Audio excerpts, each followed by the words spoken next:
Hey guys, Fred Wellman, host of On Democracy FP Wellman, with an exclusive interview today with Governor Gavin Newsom of California. And so had a real incredible opportunity fall in our lap. His folks reached out to me, let me know they're interested in talking about what's going on in LA. I'm not going to say no to that, of course.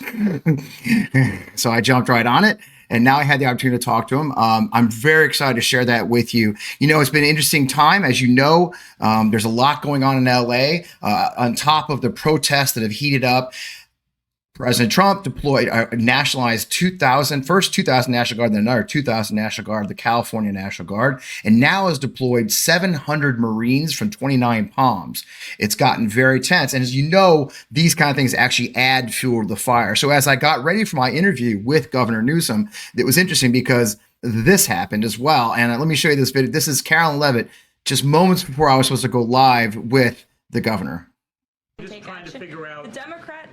The Democrat governor and the Democrat mayor of Los Angeles have failed their citizens. And the majority of Americans, the majority of Californians, do not want to see law enforcement officers being assaulted in the streets. And thankfully, the president took action and stepped in to protect our federal law enforcement agents, to protect federal buildings, to protect the federal mission of deporting illegal criminals off of our streets. And that mission will continue every day as far as we're concerned.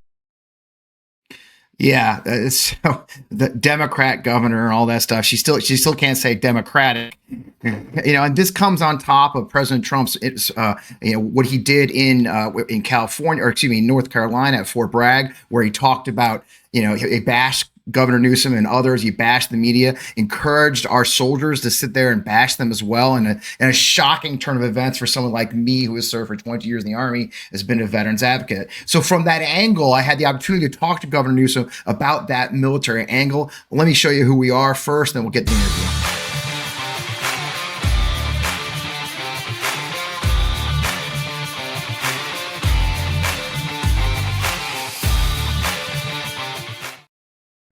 Welcome again. I'm Fred Wellman.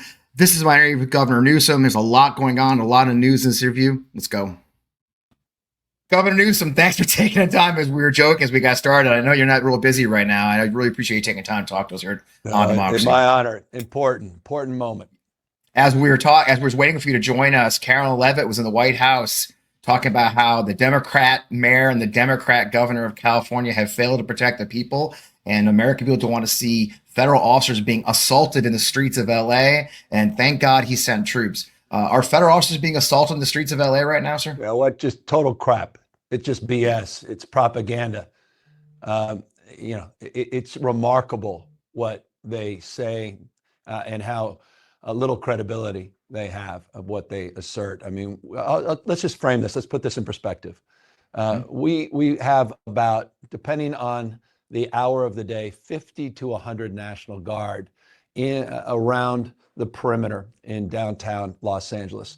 We had 1,610 local law enforcement agents. There wasn't one arrest made by the National Guard. The 227 arrests last night were made by those 1,600 plus local law enforcement officers that are trained for this kind of mission. Let me be even more specific. 700 of our SRT teams from the CHP. These are our specialty teams. This is what they do and what they do best. And the perversity of this, and people need to know this, when the Guard were originally deployed without any training, without any ability to defend themselves, they became an attractive place for people to protest. And as a consequence, local law enforcement had to protect the National Guard. That's how perverse and absurd this whole thing is. It's complete theater that is putting people's lives at risk. I mean, bringing the military in is a huge escalation. Not only just your National Guardsmen, but now we've got 700 Marines who they can't. As you know, I'm a veteran, sir. I served 20 years in the Army. I'm watching that. My son-in-law was one of the National Guardsmen that had to protect the Robert E. Lee statue in Charlottesville 5 years ago, or in 2017. Yeah. So I have experience, guardsmen going into these fights. It's not a small thing to send them in there, and it often adds more fuel to the fire. And that's exactly what you described, isn't it? That having their presence isn't helping. It's bringing the worst of the worst out to cause even more trouble, isn't it? And let me be clear. These guys, I love these guys. I don't like these guys. I mean, these are our neighbors. By the way, they're also members of local law enforcement. They're being pulled off and out of local law enforcement agencies. We pulled, get this, literally 3/4 of our crews that are preparing for wildfire season. I had mission tasked.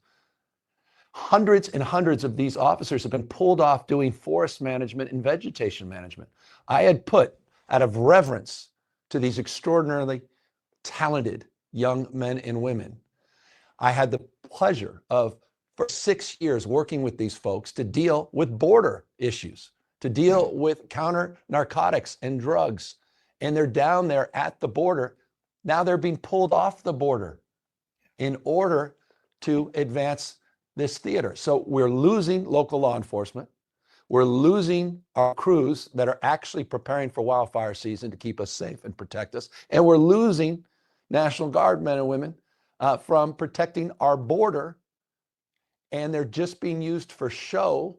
And we're putting them in harm's way as props in this propaganda war. And you mentioned the 700 active duty Marines. These guys are trained, and they're the best and brightest, but they're trained for foreign incursions. And there are laws in this country, Mr. President. There are laws in this country, and you're violating those laws, the Constitution, the immorality of using these people as props and putting their lives at risk, putting American lives at risk, but putting our heroes' lives at risk, that, again, have not been trained and legally cannot engage unless there's the Insurrection Act pulled, which has not been done yet, cannot do domestic law enforcement. Police should police, not the military. That's what happens in third world countries. And that's exactly what Donald Trump is trying to impose upon the American people, is that mindset of militarization, power, dominance, control, the rule, not of law. This is a very, very serious moment. And we tied into the politicization too, sir. I saw yesterday he spoke at Fort Bragg, North Carolina, and he had troops behind him. He was encouraging them to boo you, a Democrat, a duly elected governor of a state. It's gross position. Now they're being used as props in front of me. The whole goal was the visuals, right, of men standing there intimidating. For me, I was shocked to see soldiers standing around as immigration people were pulling people out of cars just to arrest them and deport them. This is, I mean, even as you're commander-in-chief of the National Guard of California, you lead troops. You've been there for a while. It's shocking to see this kind of a politicization, isn't it? I've had what a gift. I command 18,000 members of the National Guard.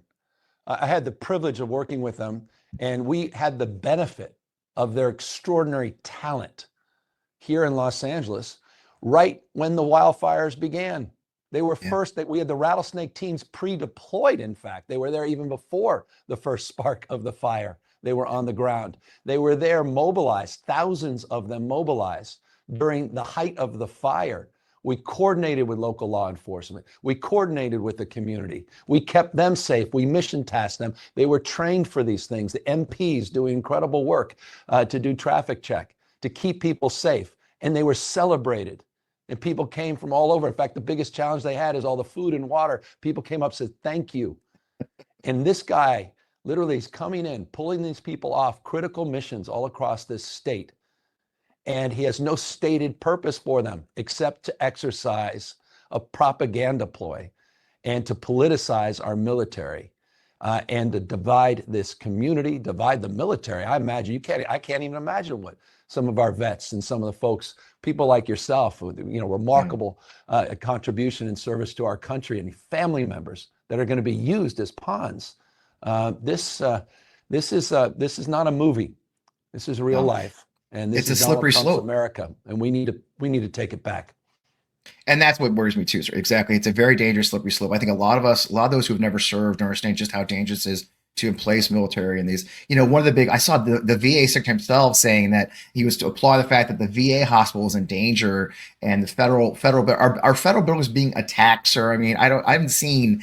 I mean, it just seems the whole thing is facetious. It's just bullshit, isn't it? Look, I cannot tell you. I just came out of another briefing. God is my witness. I cannot tell you. There's not been a day how many different leaders in law enforcement.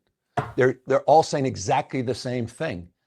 That when you station these men and women out front, they quite literally attract the protest. The very thing that you're trying to avoid is the challenge that now we have to address and clean up with local law enforcement. I mean, that's the perversity of this. Now, look, there's no doubt, I want to make this crystal clear, there's no doubt there's some terrible elements that are literally creating havoc. And that's what those arrests represented. And they're going to be prosecuted. And those that are vandalizing, those that are attacking folks, those that, you know, the graffiti and stuff, I mean, people out there cleaning that up, it's wrong. You don't do that. That's wrong. And by the way, you know, in the spirit of Dr. King, that's not the way you protest. That's not how movements are made. That's not how change is advanced. And so I'm in the Reverend Lawson camp on all of this. One of my heroes that just passed away, who brought that nonviolent protest construct to Dr. King in the first place. One of our great American heroes who was a Californian. And so I pray that people peacefully protest. Those that want to vandalize, local law enforcement can handle that. We'll do the arrests. You don't need the military to do that. Yeah, I agree. And there's no place for it. And there are those who crave it. They want the anarchy. We've always, I've been in protests. I was at the BLM protests in Virginia. There's always these nut jobs who want to come and cause trouble. And you're right. It's like it's like a moth to a flame. So we want to de-escalate and not escalate. And I guess that's a final thing I could talk to you about is what's your demand at this point? Send these troops home. Let them be with their families. Allow your forces to handle this. De-escalate this. Send everybody home. Send them home. Send them back to their local law enforcement agencies, their day jobs. Send them back to the border to protect our counter narcotics from coming in and the drug flow and fentanyl coming in on our borders. Send them back up into the wildland urban interface to continue to do their forest management and vegetation management. Send them back, yes, to their families, to their kids, so they can go to the graduation of their children, and stop acting like children in Washington, D.C., playing tough guys. And putting people's lives at risk. And look, tomorrow at 1:30, we will be asserting ourselves very formally in federal court. Judge Breyer has been picked with a temporary restraining order, an emergency declaration to try to end this nonsense. This is a clear violation of the act, and we are going to hopefully have a favorable outcome as early as tomorrow afternoon. Yeah, I'm glad to hear it. I appreciate you. I know you got a lot to do. I don't want to take all your time. Thank you. Thanks on behalf of, as the father-in-law of a National Guardsman. Honestly, I could tell you, sir, the longest day of my life as a father wasn't when he was in Iraq, is when he was down in Charlottesville as that riot unfolded around him. And every now and then I'd see a glimpse of the soldiers back there. And I appreciate you fighting for your soldiers, not to be in the middle of this happenstance. God bless. And God bless our men and women in uniform. And I, on behalf of all of us down here, we have their backs. We care about them, but I'm sorry that they're being used in this really just disruptive and polarizing way.